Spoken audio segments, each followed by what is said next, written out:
নমস্কার। আজকের অন্য বিষয় হিন্দু সম্পর্কিত কিছু কথা। জাগো হিন্দু জাগো, একটা বিশাল বড় স্লোগান। হিন্দু কোথায় জাগবে? কারা হিন্দু? কোথায় হিন্দু? সমস্যাটা হচ্ছে ধর্ম নিয়ে।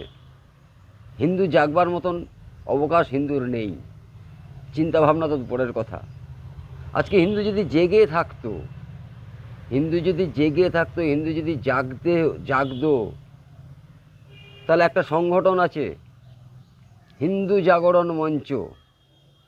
আজকে এমনই আমরা হিন্দু যে হিন্দু জাগরণ মঞ্চর নামে মঞ্চ করে তাদেরকে জাগাতে হচ্ছে, জাগো হিন্দু জাগো। আমরা হিন্দু কোথায়? আমরা তো সেকুলার। কেন ধর্ম নিয়ে এত কচকচানি করেন বলেন তো আপনারা? থেকেই কিছু মানুষের কথা কিন্তু এইটা। কাটলে তাদের রক্ত লাল, আমাদের রক্তও লাল। তাহলে আর কিসের পার্থক্য? পার্থক্যটা আজও বুঝে উঠতে পারলাম না আমরা। কিসের পার্থক্য?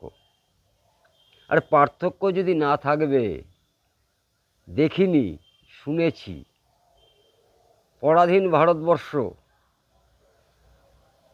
যখন স্বাধীন হলো,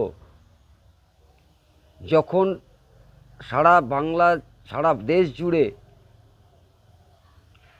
স্বাধীনতা আন্দোলনের পরে দেশটা স্বাধীন হলো, কিসের ভিত্তিতে স্বাধীন হলো? না, একটা হিন্দুস্তান আর মুসলিম সম্প্রদায়ের জন্য তৈরি হলো পাকিস্তান। কিন্তু আমরা একই বৃন্তে দুটি কুসুম সেদিনও ছিলাম, আজও আছি কি না জানি না। স্লোগান কিন্তু গানটা কিন্তু এখনো আছে, মোরা একই বৃন্তে দুটি কুসুম হিন্দু মুসলমান, তাহলে কেন ভারত ভেঙে গড়লি পাকিস্তান। কথাটা কিন্তু বলবার মতন ক্ষমতা আপনাদের আমার কারণেরই নেই। লজ্জা বোধ লাগে, লজ্জা করে আমাদের। কেন ধর্ম নিয়ে আবার টানাটানি করেন মাঝে মধ্যে? বেশ তো আছি। একটা সময় ছিল আমার বাড়িতে গাজীর আসর বসতো, ওদের বাড়ির কোনো অনুষ্ঠানে আমরা খেতে যেতাম, আমার বাড়ি শনি পুজো সিন্নি তারা খেতে আসতেন। না, ভুল কথা বলছেন আপনারা, ভুল কথা বলছেন। অনেকে বলেন বিজেপি আসার পরে হিন্দু নিয়ে বড্ড বেশি বাড়বাড়ন্ত শুরু হয়েছে। আসলে না, আসলে হিন্দুকে হিন্দুর জায়গাটা চিনিয়ে দেওয়ার চেষ্টা হচ্ছে মাত্র। হিন্দুদের ভুলের জায়গাটা ধরিয়ে দেওয়ার চেষ্টা হচ্ছে মাত্র। তা নাহলে অগোচরে বিজেপিতে ছিল না, দেশটা তাহলে টিকি করতে টুকরো করলেন বলেন তো? টুকরো হলো ভালো কথা, সেটা হলো কোথায়? ইসলামিক রাষ্ট্র পাকিস্তান। আর যেটা পড়েছিল, মানে যেটা এক কথায় আমরা সাবেকি আমলের যারা মানুষ আছেন তারা জানেন, একদিকে হিন্দুস্তান, সারি জাহাঁ সে আচ্ছা হিন্দুস্তান হামারা, একদিকে হিন্দুস্তান আর একদিকে পাকিস্তান। পাকিস্তানটা হলো ইসলামিক কান্ট্রি, আর হিন্দুস্তানটা কোনো কিছু দরকার নেই, কোনো ধর্ম না, অবারিত দ্বার। যার যখন ইচ্ছা আসবেন, যাবেন, বসবেন, শোবেন, যেমন ইচ্ছা ব্যবহার করবেন। মানে বিষয়টা হলো কীরকম, মানে গান্ধীজির সম্পত্তি যদি ধরে নিই কংগ্রেসীয় ভাষায়, জাতির জনকের কে যদি মান্যতা দিয়ে বলেই থাকি, জাতির জনক অখণ্ড ভারত, অর্থাৎ ভারত বাংলাদেশ পাকিস্তানের ঠিকাদার বা মালিক বা বাপ যদি বলেই থাকি, তার সম্পত্তিটা ভাগ করা হলো। আপনি একবার ভেবে দেখবেন, আপনারা ভেবে দেখবেন, আপনার বাড়ির সম্পত্তি ভাগ করলেন দুই ছেলের নামে। একদিকে জিন্না, তারটা রেজিস্ট্রি করে দিয়ে দেওয়া হলো তোমার এটা ইসলামিক কান্ট্রি। আর যেটা জহরের নামে রেখেছিলেন সেটা কিন্তু রেজিস্ট্রি করে দেওয়া হলো না, সেটা রেজিস্ট্রি করে দেওয়া হলো না, এখন তার দখলদার সবাই। কি আশ্চর্য ভারত ভাগ, কি আশ্চর্য ব্যবস্থা আমাদের। এখন কিন্তু এটা বলা যাবে না, হিন্দুস্তান কথাটা বলা যাবে না। কোথায় ছিল এই যে আমাদের কথায় কথায় যেটা বলা হয় যে আমরা যেটাকে বলে থাকি আর কি, মানে আপনার এই সংবিধানে নাকি উল্লেখ করা হয়েছে ধর্মনিরপেক্ষ রাষ্ট্র। ধর্মনিরপেক্ষতা কোথায় ছিল? ইন্দিরা গান্ধীর আগে সংবিধানে কি ধর্মনিরপেক্ষতা কথাটা লেখা ছিল? এটা জোর করে ঢুকিয়ে দেওয়া হলো সেকুলারিজমের ব্যাপারটা, যে ভারতবর্ষ ধর্মনিরপেক্ষ রাষ্ট্র। আচ্ছা, ধর্মনিরপেক্ষ রাষ্ট্র তো ধরে নিলাম আমি, ধর্মনিরপেক্ষ রাষ্ট্র। তা যে দেশের ধর্মনিরপেক্ষ রাষ্ট্র একটা, সেখানে আবার সংখ্যাগুরু সংখ্যালঘু, এটা কীরকম হয়ে গেল না? খানিকটা কাঁঠালের আমসত্ব খাওয়াচ্ছেন না? যদি ধর্মই নিরপেক্ষ হয়, তাহলে আবার মুসলমানদের আবার আলাদা দাবি কেন? মুসলমানদের আলাদা সমস্যা কেন? হিন্দুদের আলাদা সমস্যা কেন? ধর্ম তো নিরপেক্ষ, সেখানে যে যার মতন ধর্মাচরণ করবেন, সেখানে বাধা বিপত্তি কোথায়? সেখানে হিন্দু মুসলিম নিয়ে কেন সংখ্যাগুরু সংখ্যালঘুর তকমা লাগানো হবে? কেন অ্যাডভান্টেজ দেওয়া হবে? দুই ভাই তো আমরা, ডাল ভাত জুটলে দুই ভাই খাবো, মাছ ভাত জুটলেও দুই ভাই খাবো, বিরিয়ানি জুটলেও দুই ভাই খাবো না, সেটা হচ্ছে নি। কিন্তু ধর্মনিরপেক্ষ এক আজব জায়গায় আমরা বসবাস করছি, আজব একটা দেশে তৈরি হয়েছে, আজব চিন্তাভাবনা। কোথা থেকে এসেছে? গান্ধী পরিবার থেকে কুল ব্রেনে দীর্ঘদিন ধরে সরকারে থাকার সুবাদে আস্তে আস্তে আস্তে আস্তে ইতিহাসটাকে পাল্টে মানুষের মনের মধ্যে নতুন করে নতুন ভাবনা চিন্তা ঢুকিয়ে দেওয়া হয়েছে। তাদের একটা আলাদা উদ্দেশ্য ছিল, সেই কারণে সেটার ফল আজও আমরা ভোগ করছি। আর আজকে বিজেপি আসবার পরে, হিন্দুত্বের একটা জোয়ার আসবার পরে, যখন সবাই এটাকে নিয়ে ব্যস্ত, তখন বলা হচ্ছে কেন সাম্প্রদায়িক সুড়সুড়ি দিচ্ছেন? সাম্প্রদায়িক সুড়সুড়ি সেটা হয় না। সাম্প্রদায়িক সুড়সুড়ি যখন একজন বিধায়ক বলেন আমাকে 20 মিনিট টাইম দিন, 2 ঘন্টা সময় দিন, হিন্দু ভেসে কেটে গুছিয়ে দেবো, ভাগীরথীর তীরে ভাসিয়ে দেবো। যখন কেউ একটা এলাকা দেখিয়ে বলেন যেটা হচ্ছে মিনি পাকিস্তান, যখন কেউ বলেন যারা মুসলমান তাদেরকে দাওয়াত দিতে হবে মুসলিম হওয়ার জন্যে, তখন ধর্মনিরপেক্ষতার বুলি যারা আওড়ান, তাদের দম থাকে না। সোজা হতায় সোজাটা কোদালটাকে কোদাল বলবার মতন। একবার তো পালিয়ে এসছেন ওপার বাংলা থেকে অধিকাংশ মানুষ, আমি আসিনি, আমার বাবা এসেছে। অধিকাংশ মানুষ ওপার থেকে পালিয়ে এলেন। আমাদের ওখানে ইহা ছিল, ওয়া ছিল, এত ছিল, তেত ছিল, কত নাটক, কত কিছু ছিল, জমিদার ছিলেন এক একজন। আসলেন কেন? কে আসেনি ওপার বাংলা থেকে? কেন এসেছিলেন একবার জিজ্ঞেস করে দেখেছেন? কেন এসেছিলাম? তাবেদারি করার জন্যে, ভাই ভাই করার জন্য। তা ভাই ভাই ওখানে মানাতে পারলেন না, ওখানে ভাই ভাই করাতে পারলেন না। আর পশ্চিমবঙ্গের কমরেড যারা তো আরও বড় সেকুলার, ওরে বাপ রে বাপ, বিশাল বিজ্ঞান মঞ্চ অনেক কিছু করেন তারা, অনেক বিজ্ঞান ভিত্তিক আলোচনা করেন। যত কিছু হিন্দু সাম্রাজ্য এলাকায়, হিন্দু অধ্যুষিত এলাকায় যে তাদের বিজ্ঞানের কথা, তাদের সেকুলারিজমের কথা করুন না, একটা সেকুলারিজমের অনুষ্ঠান করুন না। কোনো মুসলিম সম্প্রদায়ের কোনো মানুষকে বলতে শুনেছেন যে আমরা হিন্দু মুসলিম ভাই ভাই? না, পাবেন না, কোনোদিন হতে পারে না। তাদের উদ্দেশ্য এক।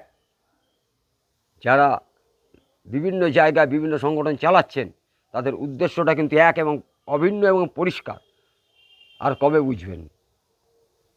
আমি যদি গর্ব করে বলতে পারি একটা আমি যখন গর্ব করে বলতে পারি যে আমি একজন হিন্দুর ছেলে, আবার হিন্দু কি, তুই একটা সাম্প্রদায়িক ছেলে ভাই। কিন্তু পাশাপাশি একটা মুসলমান ছেলে যদি বলে যে আমি একজন গোড়া মুসলমান, আমি নিজেকে মুসলমান বলে গর্ব করি, হ্যাঁ ভাই, তোদের আর গর্বের বিষয় আছে। ঝেঁটা মারো সালাই সমস্ত মানুষগুলোকে। ভাববেন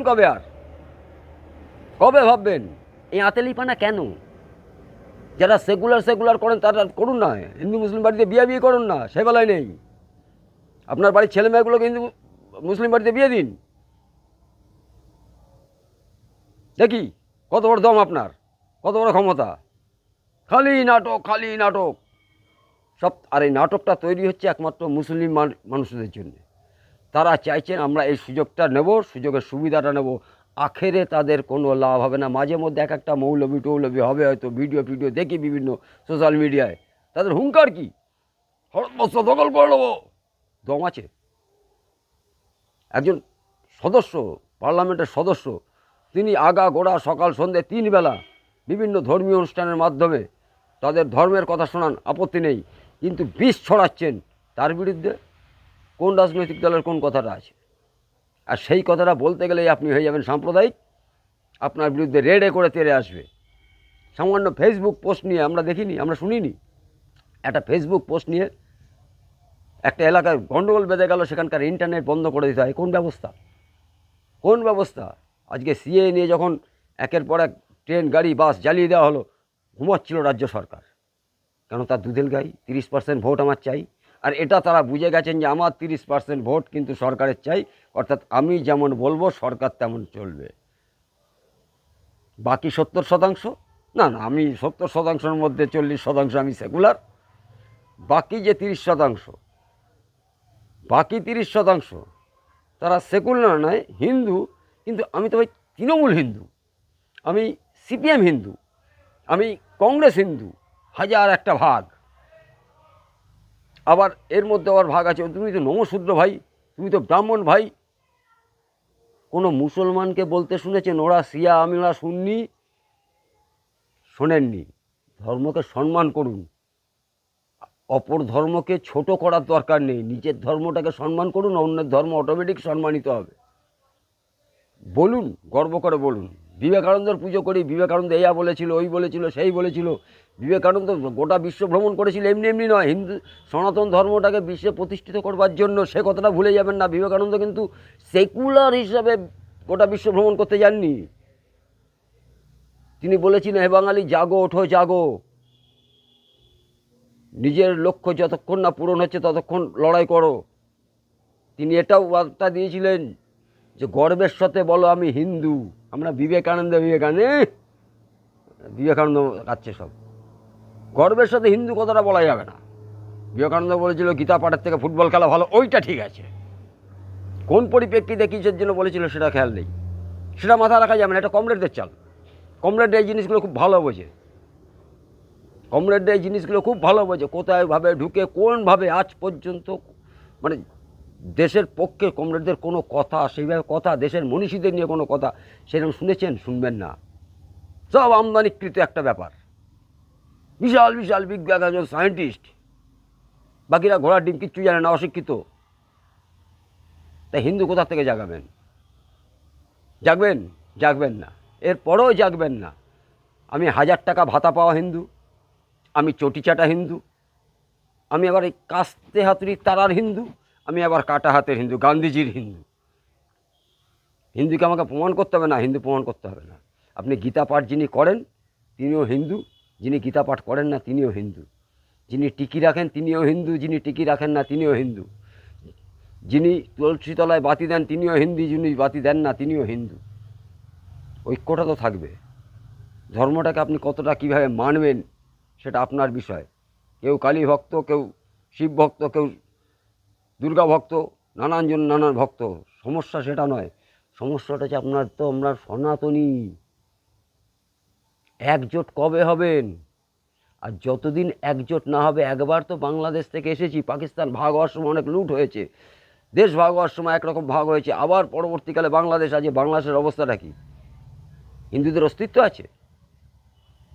এরপরেও বলবেন যে না বাংলাদেশে হচ্ছে, তাতে আমার কি? এই তো বেলডাঙ্গা, কখনো আমডাঙ্গা, কখনো দত্তপুকুর, কখনো ক্যানিং, সারা বাংলা জুড়ে একই কীর্তন। আর কবে ভাঙবেন? ভাঙবে কি? নাকি কুম্ভকর্ণের মতন রাবণের বংশ শেষ হয়ে যায়, যুদ্ধে পরাজয় হয়, তবু কুম্ভকর্ণের ঘুম ভাঙে না? এইভাবে আর কতদিন চালাবেন? বিবেকানন্দের কথাই আবার বলি, উঠুন, জাগুন, নিজের অস্তিত্ব বাঁচাতে জাগুন। সেকুলারে কাজ হবে না।